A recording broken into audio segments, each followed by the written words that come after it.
Hey everyone, it's Jack here.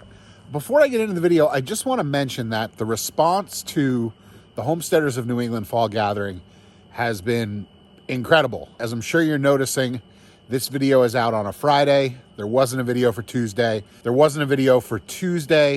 I recorded this Wednesday with intent to edit it last night, and I'm recording the video you're watching right this second on Thursday, letting you know why the video wasn't out yesterday. Basically, I announced the fall gathering last week and things took off. It blew up, kicked me into gear, and basically said, dude, you got a lot of work to do. Speakers have been jumping on. I've got some really cool ones I'm excited to announce.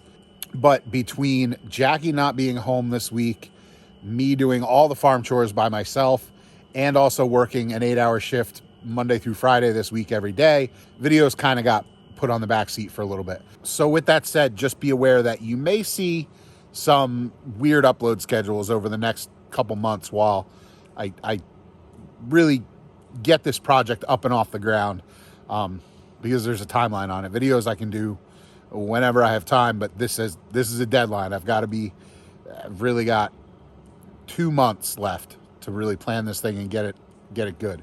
So just be aware of that. If you're sympathetic to it, great. If you haven't already heard of the Homesteaders of New England Fall Conference, I'll put the link to that video up in the corner. There'll also be a link to our website for it down in the video description. All right, let's get into the video.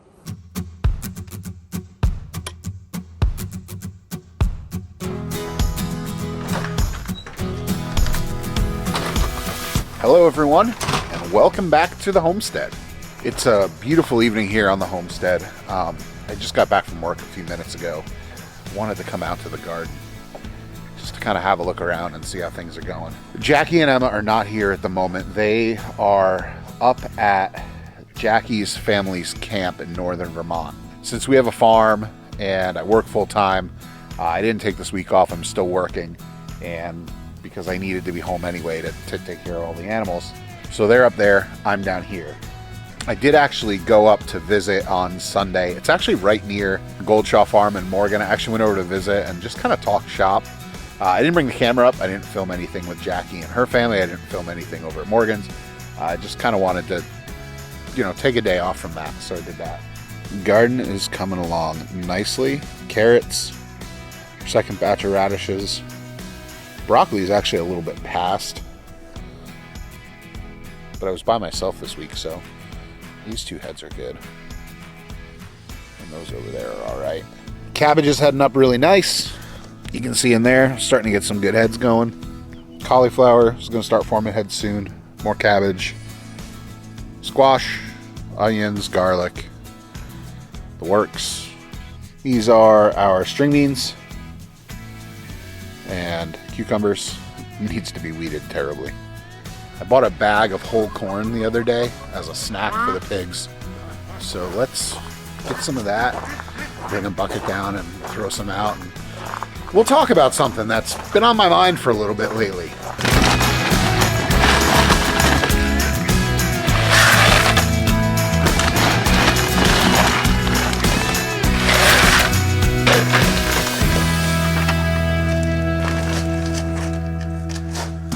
We don't give our pigs corn all the time, but as a treat once in a while, they really enjoy it. The reason we don't give them corn all the time is because corn is really high in carbohydrates and low in proteins. If you're offsetting a lot of their diet and filling their stomach with high carb corn, you're not giving them the protein they need to really kind of grow muscle at this stage in their life. Hey guys, how's it going?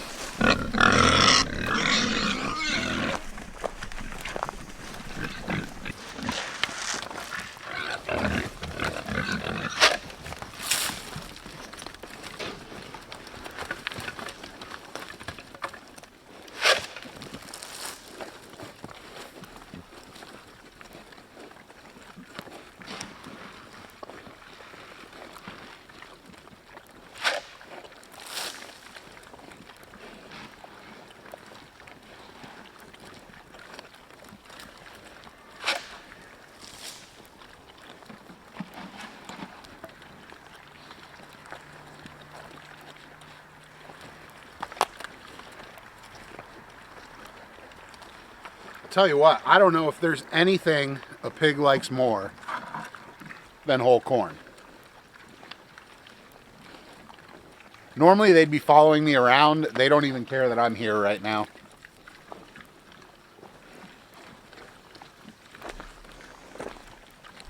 Let's do that right there.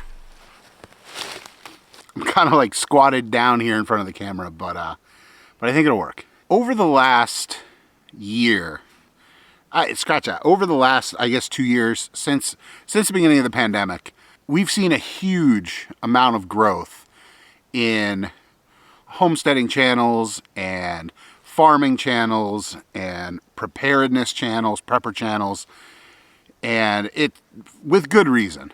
The world is in a major state of flux right now, I guess is the best way I could put it.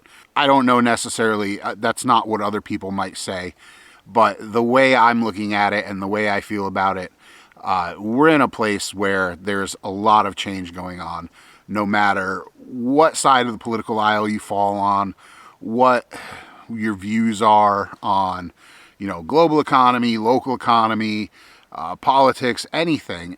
We're in a place where things are changing for good and bad for everyone. There's good things that are happening and there's bad things that are happening. And with this change comes a lot of uncertainty. People don't know what's going to happen next. Whether you agree with it or not, you're seeing Supreme Court rulings that have existed for years that are being struck down. You're seeing gasoline at all-time highs. These are changes that are occurring, and the human nature of everything is to settle into a routine, find what makes you comfortable, and go with that. Even if you're an adrenaline junkie and you do things like go skydiving and bungee jumping and dirt biking or motorcycle riding, if you're an adrenaline junkie, you've settled into the routine of being an adrenaline junkie. If you're a homebody who hangs out at home, then you've settled into the routine of being a homebody.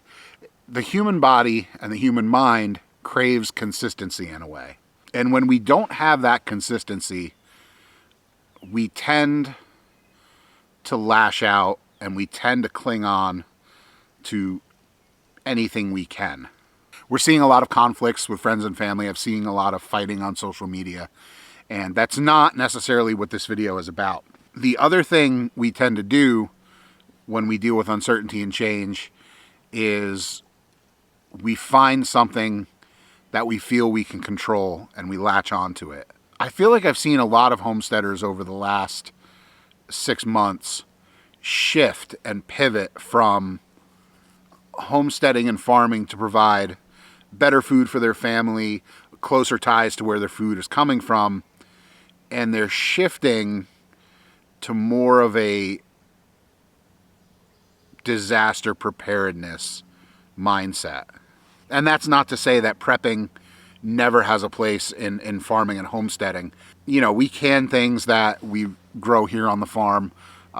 We've always kind of taken the mindset that it doesn't hurt if we're going to the grocery store to pick up an extra can of green beans or an extra can of corn and put it on the shelf in the basement. That's always kind of the mindset that we've had because we were being proactive. If something happened, we would have a little bit of peace of mind. And that was just something that we did. It wasn't anything that we kind of looked at as a defining feature of us, something that made us who we were. It was just something we did that we felt, hey, on a rainy day, it's cheap to do, it's easy to do, so we did it. When we got into homesteading in 2016, we did it from a place of wanting to have a closer tie to our food. It didn't come from a place of, if society collapses, I'm going to have to raise my own chickens and I'm going to have to raise my own pigs and I'm going to need to have my own garden. It wasn't from a place of fear.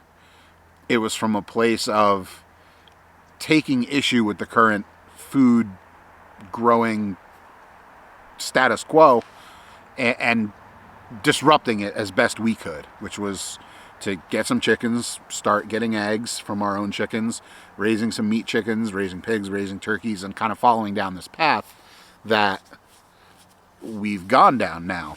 And luckily for us, it lends itself to a lifestyle where You know, if the food supply chain does dry up and does experience major disruptions beyond what we're seeing now, we'll be in an okay place. You know, we'll have food for a while. The goal of our channel has always been to inspire other people and say, hey, you can do this too. You can be producing your own food. And that's really where I've aimed to come from when I'm making videos and putting myself out there into the world. What I'm starting to see from some homesteading channels is a shift where it's not inspiring that they're doing. It's not saying, hey, we can do this, we can fix a broken food system, come along this journey and do what we're doing. Frankly, what I'm seeing a lot of homesteading channels and other social media content creators do is begin instilling fear in their viewers and subscribers and followers and whatever social media platform you're on. They're looking for things to try and instill fear, uncertainty, and doubt into people's minds that, you know, leads them to believe that there are, you know, a worldwide Kabbalah that's coming after them and coming after their food supply and looking to control them. And while I'm not going to sit here and defend big government and commercial agricultural practices and try to tell you that, look, the government has your best interest at heart, that's not the case at all. I don't believe in that sort of thing without getting too far into the weeds. But at the same time, I don't think that coming at farming and homesteading and raising your own food is... Oh, I'm looking at one of the pigs right there and their ears touching the fence and they are not getting shocked. And I don't like that at all.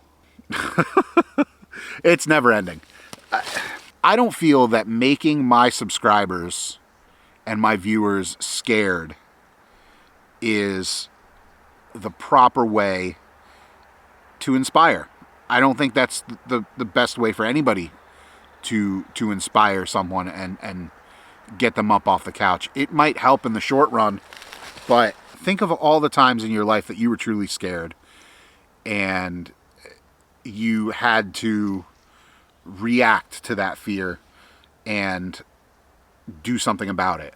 Did you really react in the best way possible that you could have? Did you make choices that were going to be the best for you long term? Or did you come from a place where you were scared of something and you needed to do something right then and there to remedy the fear, and it might not have been the best choice? I feel like there are a lot of people out there in the homesteading world that are just getting started down their path, and they're coming at this from a place of fear. They're watching videos like 5 garden plants you need to grow to survive an apocalypse, or the world is going to end, here's what you can do to defend your homestead. I make no bones about it. I do think about those things and I do take them into account, but I don't base everything I do off of the fear that the world is definitely going to end and there's a timeline that I need to follow to be ready for it. Because in my personal opinion, that's not the case. It's not imminent. And in reality, if the world is going to get so bad that I need to fall a bunch of trees across my driveway and sit in my bedroom window like a sniper looking for anybody coming through the woods that's going to try to take my food or take my water or take my ammunition or take anything else, is that really the world I want to live in? And beyond that, if that is what's going on, do I want to stay here on our homestead and defend myself in perpetuity, or do I want to take a much more mobile approach, leave the homestead, bug out, if you will, and go to another location that might be better suited for me and my family? You know, that gets down into the nitty-gritty of, if you're a prepper, what is your plan? You know, you need a plan in place. And I'm not attacking that. If you are a prepper, or if you've prepared in some way, I don't think necessarily I identify as a prepper. I think if you're going to head down that path where you want to be prepared for situations that you feel could arise, that it makes much more sense to come at it from a place of trying to change the system that you feel is broken versus simply being reactive. You know, I feel it's important to be true to who you are. And this video is something I've been thinking about for a while, And only really recently did I kind of get up the nerve to be like, you know, I'm gonna talk about this. Without naming names and calling people out, I'm seeing videos where 6 months ago they were talking about the best organic gardening practices and how we raise things all organically and we use all natural canning methods. And then now they're talking about the antibiotics that they're storing in case the world ends and they need to take antibiotics to. I'm not arguing against antibiotics or arguing against organic farming practices, but I'm saying you're looking at two very different sides. Oh, we farm organically because, chemicals are bad for you. Oh, we hoard these chemicals because we're going to need them if I get an infection. That sort of thing doesn't make sense to me and doesn't seem genuine.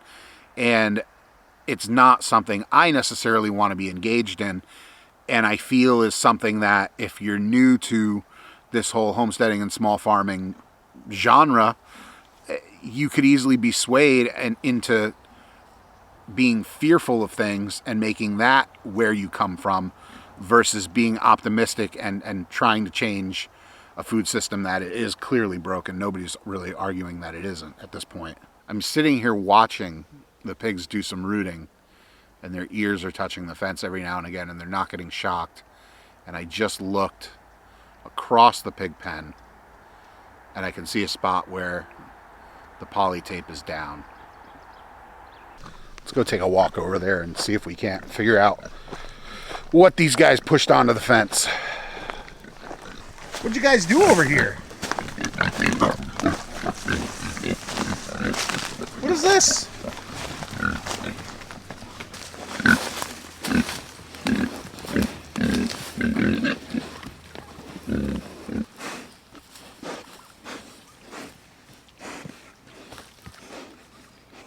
I don't like that at all. There was just a pig with its head right up against the wire. And it didn't get shocked at all. But honestly, I can't see where the fence was shorting out.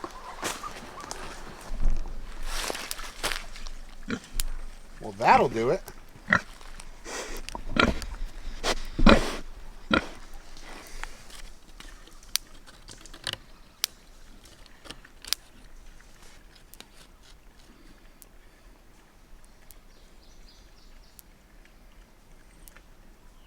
Fixing that little spot seems to have done the trick. I didn't get it on camera, but a pig did get a little bit too close to the fence just now and got shocked much stronger than it was a few minutes ago. So I'd say we fixed that for now, at least.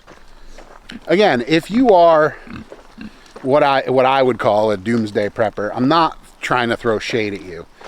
I'm just trying to get you to think about how maybe fear isn't the best way to come at this whole homesteading thing. Because when we inevitably end up in a place where we're not living under a constant fear watch, which we will, this has happened before in years past, it's going to happen again. This is just where we're at right now at this point in time. All of the people that came to homesteading and small farming and having a better connection to their food, when we're not scared anymore and we're not fearful, those people are going to go back to doing the same things they were doing before they got into the homesteading movement.